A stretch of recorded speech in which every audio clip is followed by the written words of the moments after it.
Young tiger NTR వరుసగా pan India సినిమాలతో దూసుకెళ్తున్నారు. ఇటీవల విడుదలైన దేవరా సినిమాతో భారీ హిట్ అందుకున్న తారక్ ఇప్పుడు వార్ 2 ద్వారా బాలీవుడ్ లోకి అడుగు పెడుతున్నారు. ఇదిలా ఉండగా ప్రశాంత్ నీల్ దర్శకత్వంలో మరో యాక్షన్ ఎంటర్టైనర్ లోనూ నటిస్తున్నారు. ఇక కొరటాల శివ దర్శకత్వంలో దేవరా 2 కూడా త్వరలోనే సెట్ పైకి వెళ్లనుంది.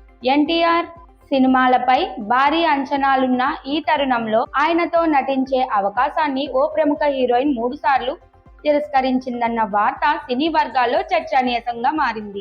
ఈ అవకాశం వదులుకున్న నటి మరెవరో కాదు, బాలీవుడ్ స్టార్ ఆలియా భట్. RRR లో రామ్ చరణ్ జోడీగా కనిపించిన ఆలియా భట్ అదే సినిమాలో తారక్ తో కీలక సన్నివేశాల్లో కనిపించినప్పటికీ పూర్తిగా ఆయన జోడీగా నటించే అవకాశం ఆమెకు దక్కలేదు.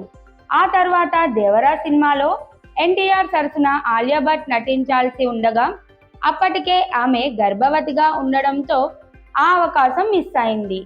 మరోసారి తారక్ సినిమాలో నటించే అవకాశాన్ని నిర్మాతలు కల్పించగా అప్పటికే ఉన్న ప్రాజెక్ట్తో బిజీగా ఉండడంతో ఆమె మళ్లీ తిరస్కరించిందట. ఇక తాజాగా ఎన్టీఆర్ ప్రశాంత్ నీల్ సినిమాకు కూడా ఆమెను అప్రోచ్ చేసినట్టు సమాచారం. కానీ మూడోసారి కూడా ఆమె కాల్ షీట్లు కేటాయించలేకపోయిందని తెలుస్తోంది. ఇలా ఎన్టీఆర్ సినిమాను వరుసగా 3 సార్లు రిజెక్ట్ చేసిన ఏకైక హీరోయిన్ గా ఆలియా భట్ పేరు ప్రముఖంగా వినిపిస్తోంది. ప్రస్తుతం దేవరా సినిమాలో జాన్వీ కపూర్ తారక్ కు జోడీగా నటిస్తున్నారు. మరోవైపు ప్రశాంత్ నీల్ సినిమా కోసం కెనడా బ్యూటీ రుక్మిణి వసంత్ ను ఎంపిక చేసినట్టు సమాచారం.